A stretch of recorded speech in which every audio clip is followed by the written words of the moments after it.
Hello and welcome to another video. In today's video we're going to be talking about the new UNL published by the XRP Ledger Foundation. The new UNL contains in total 40 validators, and they added, we can quickly go to the article there, and they added 3 new validators. So Eminence, so the makers of Casino Coin, then FTSO.eu, and also John Nielsen.no. So they added 3 more validators and they removed 2. They removed 1 of the 6 Ripple validators and also removed Onto, but as you can see here, this validator has expressed that they would not be running a validator beginning soon. So they decided themselves to want to stop. So we can go, in order to also see that more in a more visualized way, we can go to XRP scan and go to the validators here.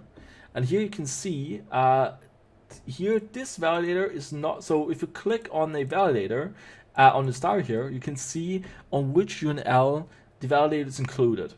And you can see this Ripple validator is included on, or is on the Ripple UNL and also the Coil UNL. For example, if we click at that one here, then we can see that this one here is also endorsed by the XRPLF fund, the XRP Ledger Foundation. And in total, the XRP Ledger Foundation UNL contains 40 validators, as mentioned before.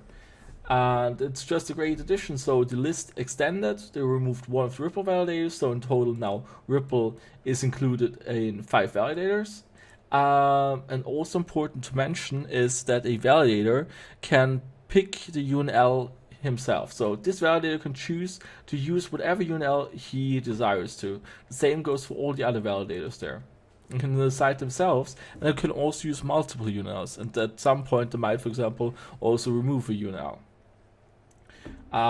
Right, so this was the big news more or less. So what the XRP Ledger Foundation decided to do here, they are live now, and you can access the list under the linked part there.